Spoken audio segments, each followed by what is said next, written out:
Okay, Commissioner Bull. Thank you. I'd like to echo what Tom said. This has been pretty extraordinary. You all pulled in a ton of information here. It's been very informative here. You have kind of a basic question here, and Danny, you just kind of hinted at it. Do we have any data or any sort of sense whether or not fishing pressure has increased or decreased on largemouth bass in the last, say, 10 years? From DC standpoint, our best guess at that would be looking at licensed sales. In particular, we sell more non-resident licenses than we do resident licenses, so it's pretty easy to assume that a large number of those licenses have been sold to anglers, probably a pretty good chunk tournament anglers that get that DC license just in case they need to run up to DC to try to catch a hammerfish or something like that. But our license sales have been steady over the last 5 years, really no increase there. Other than that, the only thing that we would have to gauge it would be an angler creel survey that we conduct, but that's a survey, it's a shoreline survey that really targets shoreline anglers for sustainability issues and fish consumption issues, so it doesn't really target that question. Commissioner Erskine. I appreciate everybody's perspective and the information today. I had one general question, probably for everyone. There was a little bit of discussion about reproductive success and how that correlates to largemouth bass populations. But has anyone actually looked at like egg quality or sperm motility in these fish? Do we have a sense of whether or not there's enough capacity out there to support, effective reproduction? Well, I don't know if, so we have not done work on sperm motility or contaminants in eggs, anything along those lines. And I don't know if any research on that topic, maybe John or Danielle. But in terms of capacity for reproduction, I'm pretty sure all of us sort of mentioned grasses or some type of habitat structure is important. These fish are opportunistic, so they're likely to spawn in areas where there's no grass. The problem is when these fish spawn in those areas, if there are predators around, and there are, then those young fish are more likely to die. So reproduction at the at going into the next year of life is going to be low. I mean, there are going to be fewer young years surviving. So capacity could be tied to available structure. We've seen that I've plotted the availability of grasses to our juvenile indices, and there is a general positive relationship, but there's also a lot of variability there because there are other factors that influence whether young year fish survive or not. Some of it might be when the adults spawn, what type of year we're having, what the flow conditions are like. So there are some of these macroecological issues that could be influencing how good of a year we have for largemouth bass, as well as some of these micro-habitat scale issues, such as the availability of the density of grasses in a particular location and what predator densities are. So it's a fairly complicated thing, but in terms of looking at the physiology of sperm motility in eggs, now we haven't done that. And Commissioner Rice. Thank you, Dennis. Not so much a question, but maybe a couple comments. Number one, that was a fantastic presentation. Even I understood it. That might, say something. But I think one thing that kind of jumps out at me is that we're talking about a species that we basically don't take out of the water, that is released. And it tells me that nature plays a huge role in the success and failure of all our fisheries. So sometimes when we're hammering out issues and species that we do harvest, it shows how much we need to look at things that are affecting our harvestable species, not so much of what we're taking out of the water, maybe what might be going on in the water as a huge factor of what we need to be looking at. So that's something kind of jumped out at me. And I kind of think I might want to save my question opportunity for when we hear from some of the actual fishermen and see what maybe their concerns are, because I always feel that the people in the field can have a better handle on what's going on. I think the unique thing we're looking at with these fish is that it's been said before, they're homebodies, they don't move around. So we should be able to have the tools to make sure this fishery continues on in a productive manner, hopefully. Thank you. Commissioner Langley. Yes, I just have one question for John, actually. It was and thank all of you, it was a very impressive presentation. But actually, I was a little surprised when you were talking about invasive species, snakeheads and whatnot, that it seems to be not as big an impact as what you or what some people may have suspected. I guess between blue catfish and snakeheads. But on the other hand, I'm still feel a little cautioned that the bass have had over 200 years to sustain, and the snakeheads have been here roughly 10 years or so. And I'm hoping that once the new wears off on the snakehead fishery, where a lot of people have got into boat fishing and whatnot, that they don't make a bigger impact in the future. So, did you want me to address Yes, that? and I wanted you to address what your feelings were as far as the surveys that you did. Okay, yeah. Roughly, it seemed to be like a 10-to-1 ratio Right. as far as the electro. Thank you. I mean, I could talk for hours, and Joe probably could. We could talk for hours about snakeheads. I didn't talk about blue cats. You brought blue cats up. I'm not going there right now. This is not, I don't think blue cats are affecting the largemouth fishery either. The snakeheads are functioning independently of the bass fishery, in my mind, and the more I see it, the more I'm convinced of it. I was never overly concerned about the impact of the bass fishery by the northern snakeheads, and that was derived from conversations I've had with a similar genre of snakeheads in North America and the same genre in other countries. The fact that there haven't been issues biologically. And I've taken, personally, not necessarily the blue catfish in this category, but when I give talks to constituent groups or whatever, I've taken a call on the northern snakehead, a potentially invasive species. I'm not convinced it's invasive, because there's nothing in the literature that if you find something, please show me. Because there's nothing in the peer-reviewed literature that demonstrates that it is an invasive species. I think it has done a wonderful job of assimilating to this point. Again, I'm not a champion of northern snakehead. I wish we didn't have them, but we do. And what I've seen so far does not concern me. Now, I don't want that doesn't mean I want them everywhere. I mean, we're trying to still contain them. The gentleman in the back asked me, why didn't Virginia sell them? Well, we've done what we can do to minimize the financial incentive, whether it's a bounty, a market, to move those fish around. Virginia still only had them in the Potomac up until very recently. Now we go to the Rappahannock drainage. But that's still a whole lot of Virginia where we don't have them, and we don't rather not have them there at this point. Because we don't know what the end product's going to be. I may be like David Secor in 20 years saying, damn, I really screwed up. I love Dave, he's a great biologist, but I'm just saying, we all make mistakes. So maybe I'm making a mistake. Maybe a snake isn't going to destroy everything. I don't think so. So, but we still doesn't mean we want them in all of Virginia. Maryland's already got them pretty much everywhere. So I don't think they were like, oh, well, may as well have market for them. And there's a great market for them, and that's one of the reasons the numbers are down. I'm convinced of that. So at this point, though, Virginia's still taking the strategy. We want to minimize the economic incentive for people to move them around. And once you create a market where those fishermen can get $5, $6 whole fish for the dockside, that's a big incentive. That's a lot more than they get for a blue cap dockside. 55 cents is going up, though. Anyway, did that answer your question? Again, I could talk for hours. Can I follow up on that real quick? Yeah. Just so that we're clear. Northern snakehead aren't everywhere in Maryland, and we're certainly interested in containing their spread.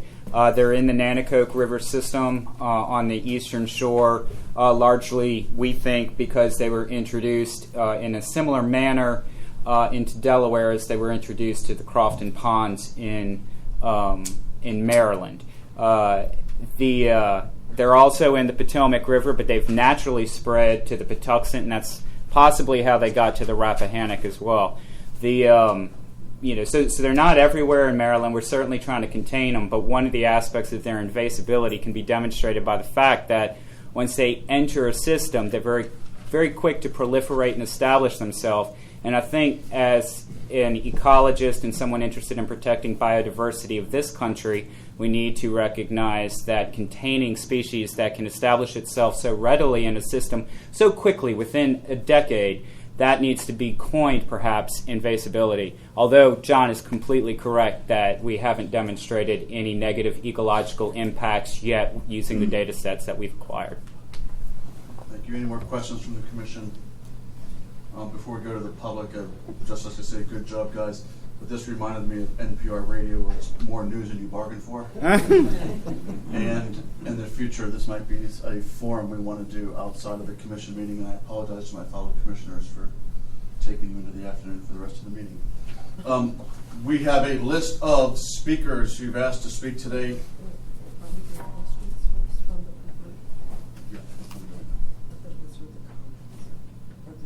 Those are comments. So you take questions first, and then they comment.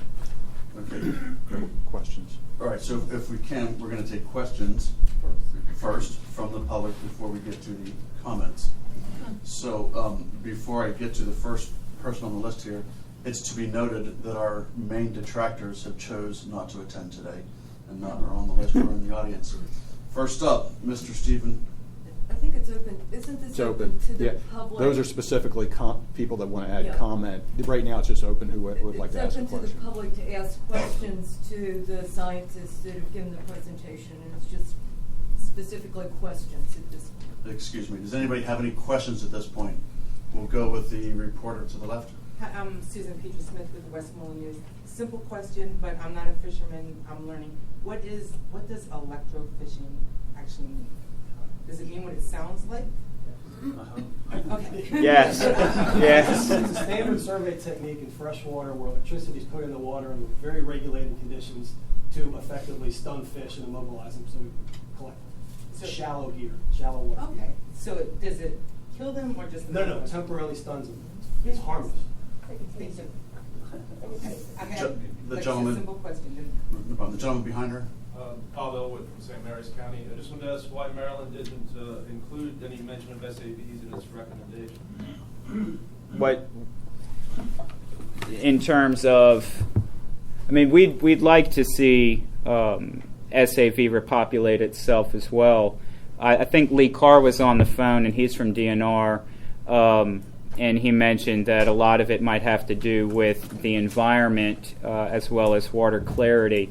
But these recommendations here were mainly directed at the largemouth bass fishery, the aspects that we can control. And that includes improving survivorship of largemouth bass that are caught by anglers. And addressing these regulation issues using interjurisdictional meetings.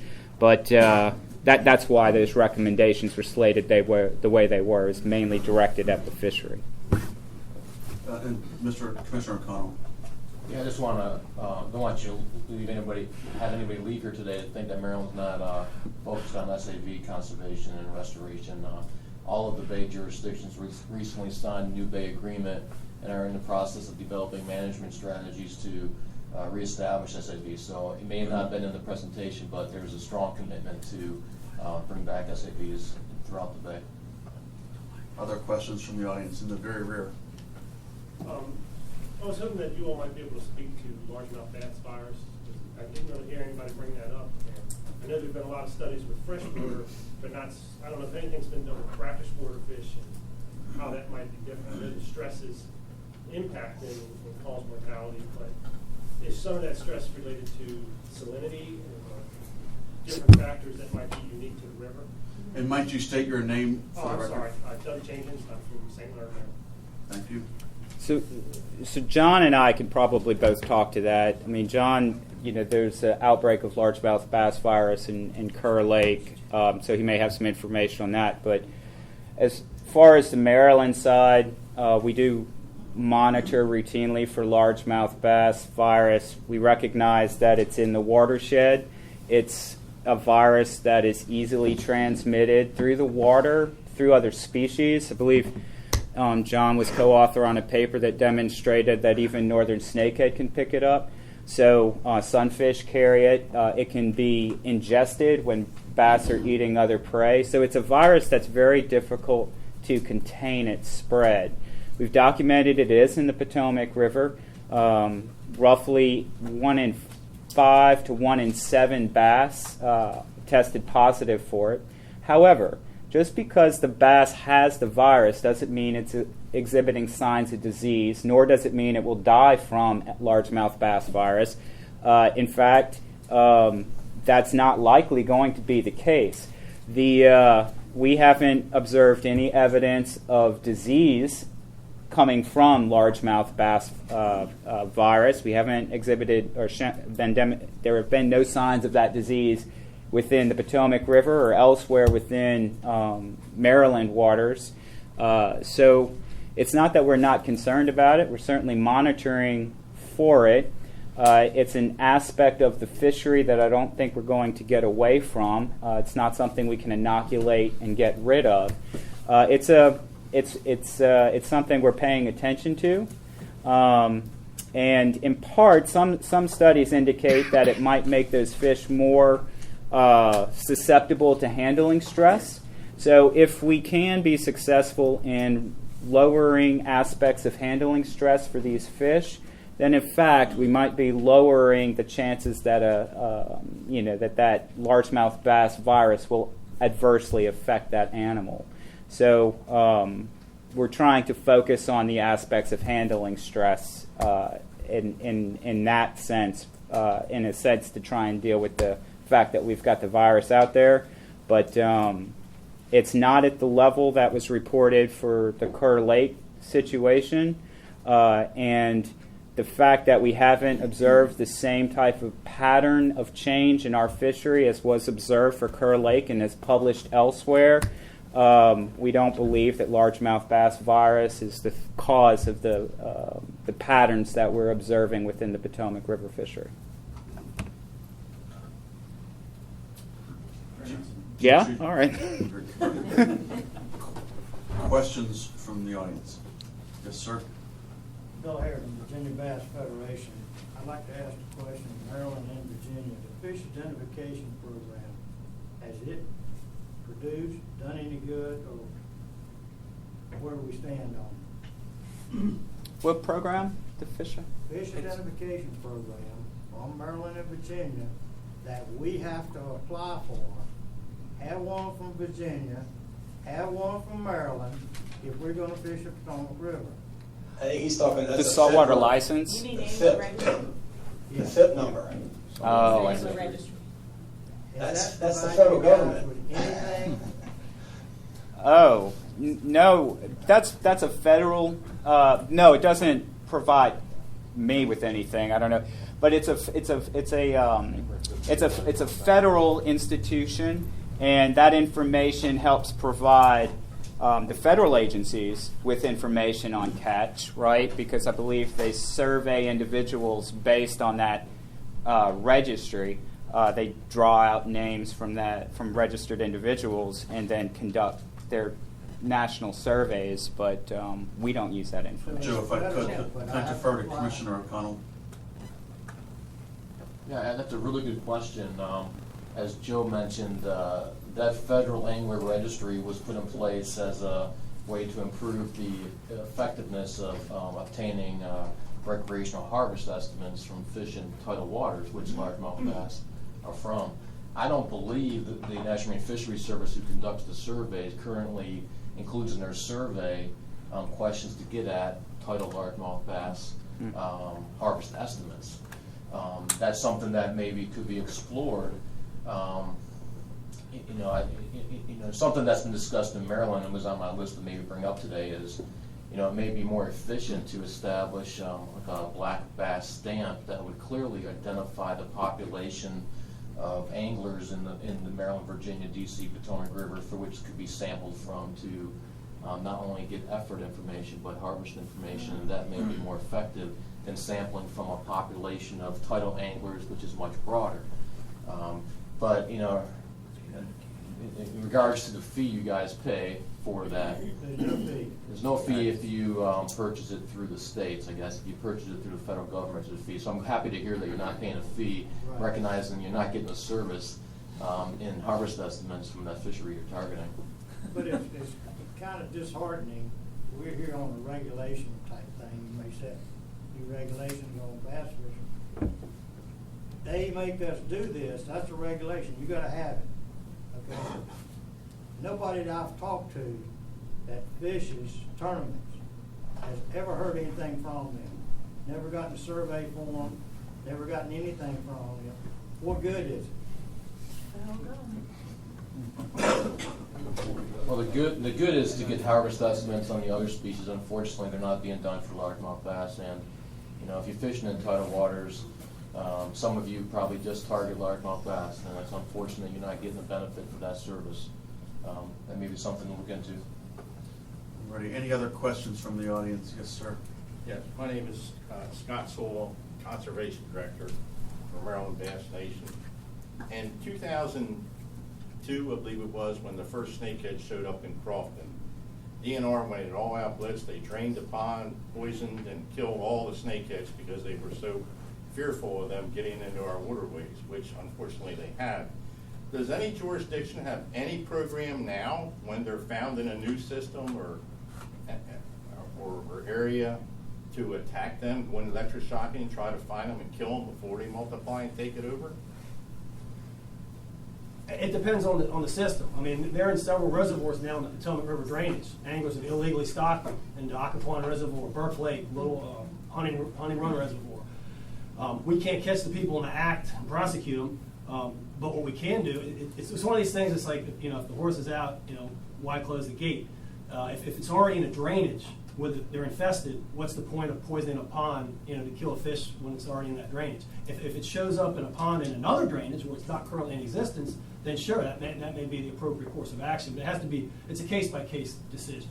Well, just as a quick follow-up, when you're electroshocking, if you're bringing up snakeheads, are you killing them or putting them back? It depends. Sometimes we're killing them, sometimes we're tagging them or releasing them. It depends on the, you know, what the study design is. Right. There's no programs to go out and kill them anymore, right?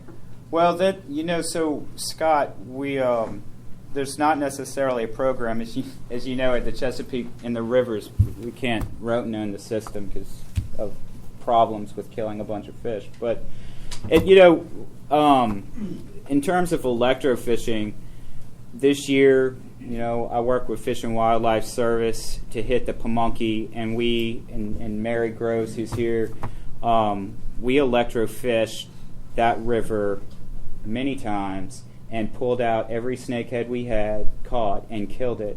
And we did that in an effort to see if electrofishing itself would reduce the population size. Unfortunately, we're not going to be able to tell you whether it's successful or not until next spring when we actually finish the study. But we are working on determining whether electrofishing is suitable, even in highly populous areas such as the Potomac. But, you know, once the animal is found in the system like the Nanticoke River or Salisbury with the Wicomico, our first response has always been to encourage the angler to kill the fish, which, as John mentioned, has had a very interesting history. It has been difficult to convince anglers to handle the fish and then to effectively kill it. That's something somewhat new.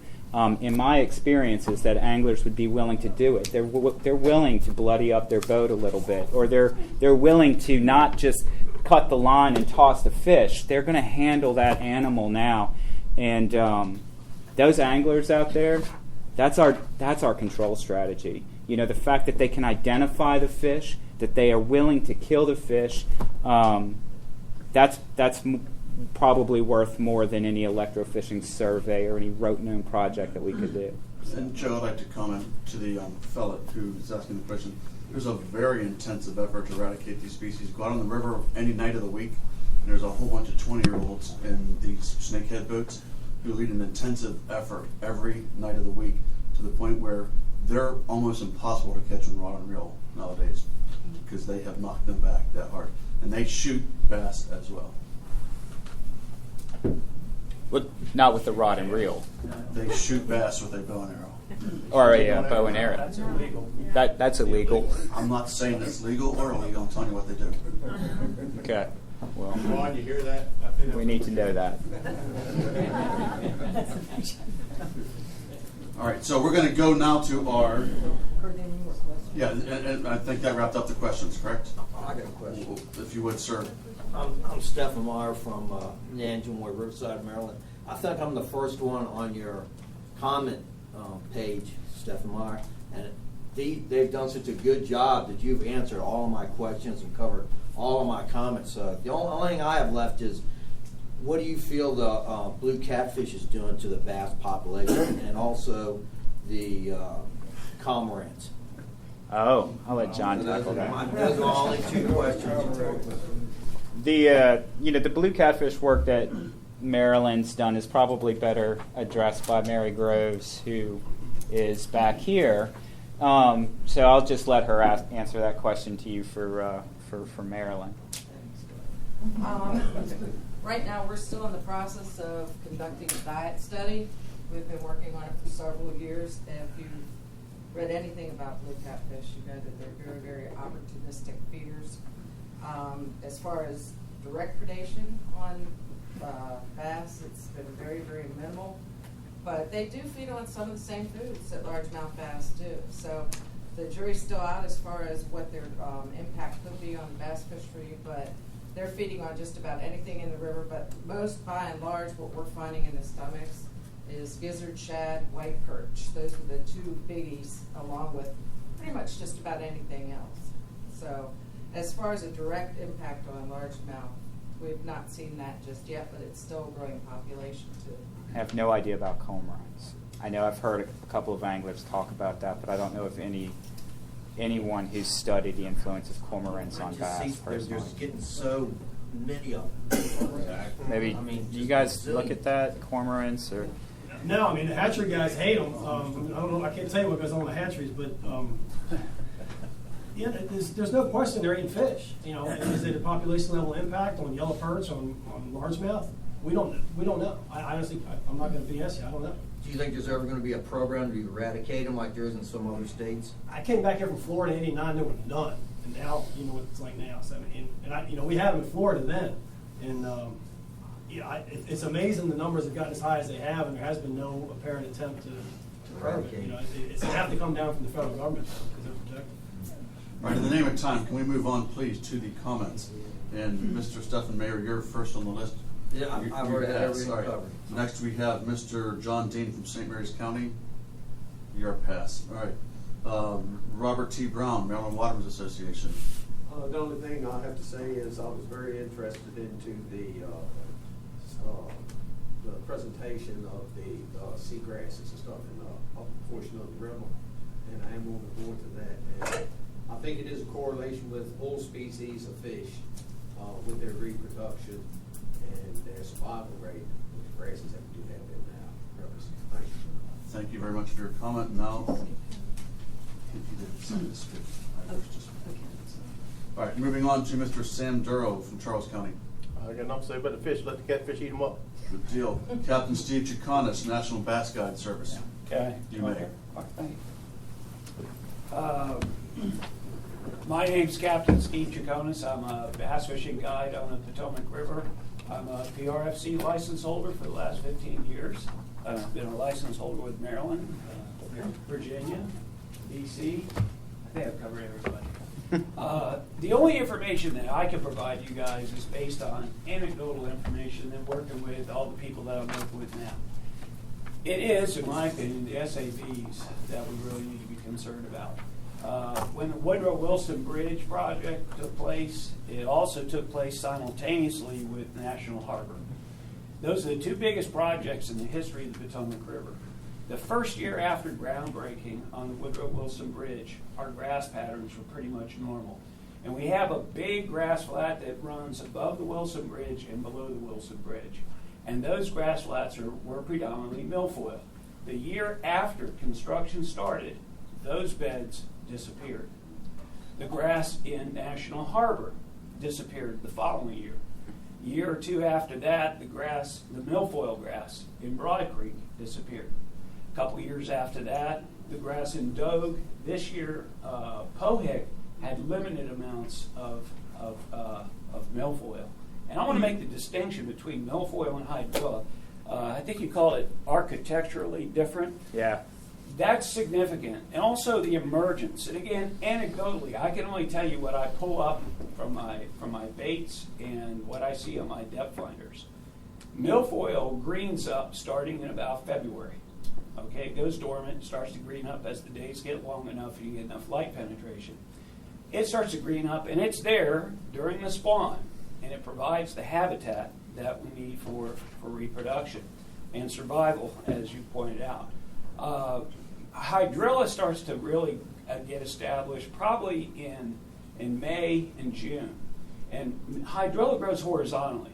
And as it grows about that thick near the surface, the foliage. Underneath that, there's a huge cavern. And underneath that cavern, I think there was a study in Florida, I'm not sure if you guys are familiar with it, where they actually put cameras underneath the hydrilla to facilitate our anecdotal guesses that the fish are underneath there. And they are underneath there. So what happens in mid-May to mid-June, the hydrilla really takes off. And in July, that's when fishing gets really, really tough. You can't get a fishing lure to those fish. You cannot get into some of the bays. You take Broad Creek, for instance. And I mentioned it to Joe and to John and to Danny. You take Broad Creek, by the end of the summer, you can't get a boat in through there. Very difficult, even at high tide. As far as tournament goes, I think the information that you point out in your waterways, that there's been no real fluctuation. And Little Hunting Creek, I've been fishing Little Hunting Creek since the 60s. It's been a consistent fishery. I think what's happened in years past is what we've seen from tournament anglers is that they used to come up to Blue Plains, they used to come up in D.C. And by the way, some of the winners of the tournaments that were held this year, a lot of them fishing up in D.C. waters. Just not as many of them, but they do go up there. So tournament anglers used to come up in March and April when we had good spawn and on those big spawning grass flats, and they would restock Mattawoman and Leesylvania, and then the fishermen had places to go. With the demise of the milfoil grass, which makes it easier for fishermen to have access to fish, what I see now is that you have a lot more fishermen fishing in the areas where you do have milfoil and crowding those areas out. Whereas the areas with hydrilla where I fish, and I target mainly from the Woodrow-Wilson Bridge down to Occoquan. And in that area, it's pretty much a hydrilla type of fishery. So in those areas, I don't see as many tournament fishermen. As Joe also indicated, that tournament fishing has been on a decline. I will tell you this, that tournament fishermen, if they're not catching fish, they're not going to pay the money to fish a tournament. So by virtue of fishing being tough, we've seen a voluntary reduction in tournaments, and we've not really seen an improvement in the fishery based on that reduction in tournaments. One of the things that concerns me going forward, and I'm watching, there's a monitor, I don't know if you all are familiar with it, but there's a Chesapeake Bay buoy monitor in the Potomac River near the Wilson Bridge. And I've learned a little bit about water turbidity. I used to say the water's clear or it's cloudy, it's muddy, it's chocolate milk. I think that was another scientific term that we used to use. But now I'm looking and I'm actually seeing water clarity. The water clarity is pretty bad on that end of the Potomac River until later on. By the time hydrilla comes up, it starts to clear it out. But we have an issue that I think is going to hit us all, and that's the only jurisdiction that's not represented here today is the National Park Service. They're planning, and I know everybody here, these guys are all familiar with it, but the National Park Service wants to fill 150 acres of the Potomac River, basically just below the Woodrow-Wilson Bridge. I know there are ways that they could do it rather I guess conservatively, where it should not impact the waterway. I don't see that how changing the course of the river, which is what they're intending to do, and to increase siltation to replenish the marsh, is going to help us with the problem, which I think is with the grasses, and that's siltation. So I think anything going forward, I'd like to see everybody in this room be concerned with that. And as far as tournament goes, I'd like also to make a distinction between the types of tournaments. There are club tournaments that are part of the federations. You're going to hear from some of these guys in a little bit. But there are also charity tournaments. I've been running a charity tournament for St. Jude Children's Hospital for 15 years, and we've raised about $250,000 our boat entries are anywhere from 50 to 150. We've had that many. And any kind of restriction on the number of boats, I find that to be the camel's nose under the tent, ladies and gentlemen. I think that's a very scary thing to do right now without any really firm data on the impact tournaments are having on the river. That when you start to do that, then you're encompassing a lot of different organizations. The economic impact, as Tom has indicated, is pretty big with bass fishing, and the benefits to the community and to charities with bass fishing would also be impacted as well. If you have any questions for me, I'm ready to take them. I got the hook. Very good. We appreciate it. And we thank you for your comments. Next up, we have Steve, and I can't pronounce your last name, H-A-J-J. You always got to. I get that every time somebody. Virginia Bass Federation. From Virginia Bass Federation. I'm podium, also sir. here representing the. Steve, come to the podium. Oh, okay. I'm also here representing the Fairfax 2015 World Police and Fire Games. I don't know if any of y'all are familiar with it. It is a worldwide police and fire Olympics event. One of the events will be a major bass tournament, be taking place on the Potomac River at Bowick Bay Regional Park. We are expecting upwards to 200 competitors from all over the world. When we saw the initial information about restricting tournaments, the board of directors for that went ape. You know, they wanted me to come and speak. Most of my fire was taken with everybody talking about, you know, the rates going up and down and that, and pretty much made sense. The only thing I have left to bring up, I do believe, is if you look up there, see the first sentence, anglers began telling Maryland DNR that they were catching fewer fish in the fall of 2012. Right below it, not all anglers reported poor fishing. Good fishing and bad fishing all hinges on the adaptability of the fishermen. I have been lucky enough to fish all over this country in tournaments, and I have been told by local fishermen, you're not going to catch fish. They don't adapt. The fish are out there on the Potomac River, I can tell you. The people I fish with, the level I fish, we catch fish out there. The hydrilla has a big difference. If you don't move your fishing location, you don't catch fish. That's pretty much all I have left to say. I did make copies of what my whole thing was. I will leave that for y'all so that I don't have to talk a lot. Yeah, Thank you y'all have very any much. questions for me? And the last commenter is Dusty Remington. That's on the rockfish stuff. Did I say it now? No, where the topic is our sponsor. We have a whole agenda of other things to You got go. another? I'll wait. Okay. Very good. I want to thank everybody. Dennis said he went up, unless you. Oh, I'm sorry, you haven't signed up, but we're good. I apologize, but Sir, Go ahead, the podium is yours. no, it's Richard, just, it's just 2 quick points, and I offer to the gentleman from Maryland and Virginia. My name's Mike Payne. I live in Southern Maryland on Allen's Fresh.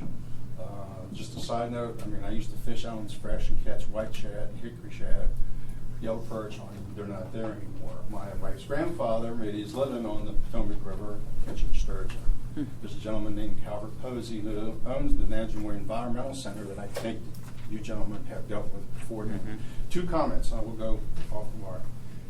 I would offer Virginia and Maryland to look at the 1970s late study by Pepco when Douglas Point was to become a nuclear power plant.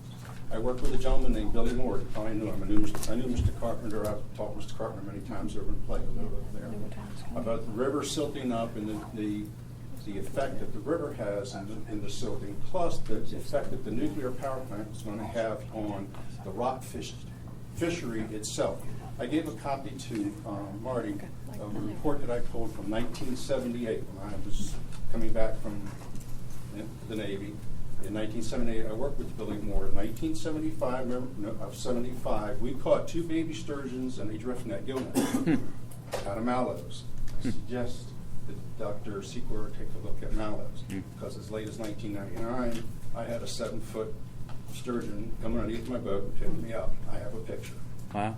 Okay, like Top Gun, you know, I got the picture, you know what I mean? And I offer this.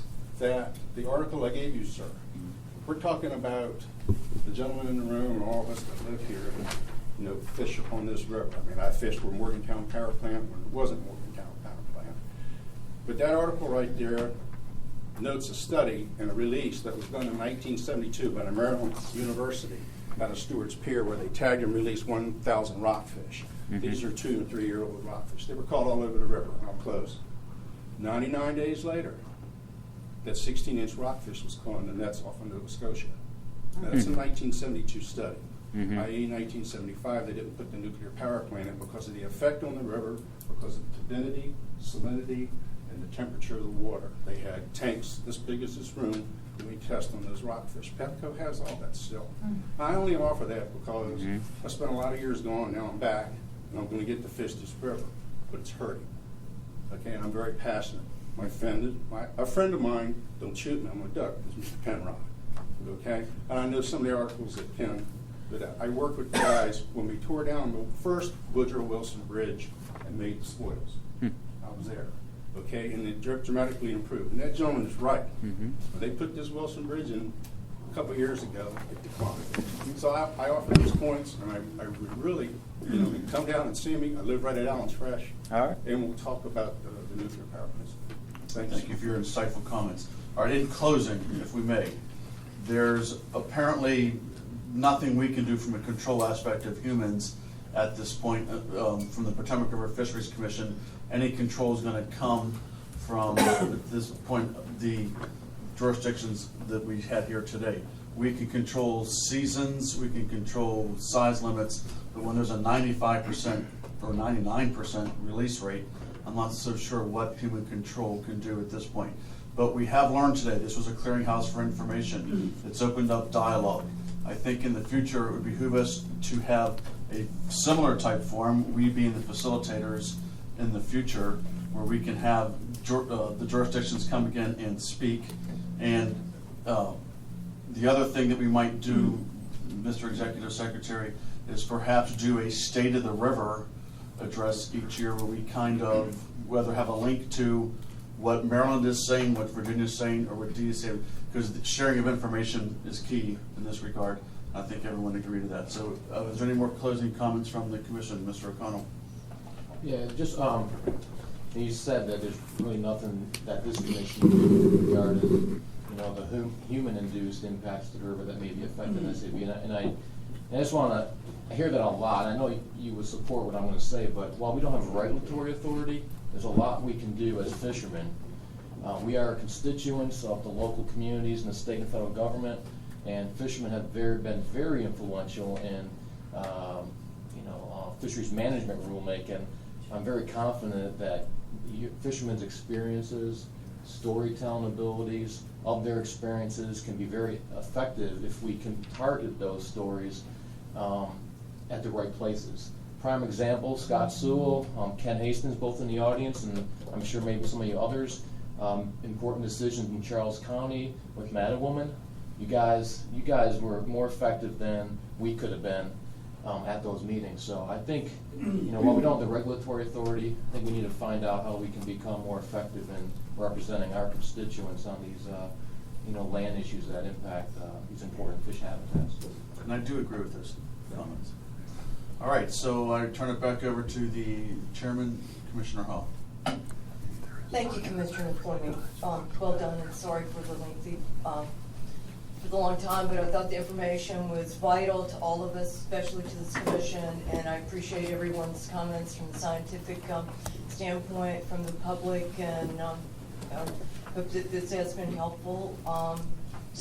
I think at this time we will take a 5-minute break.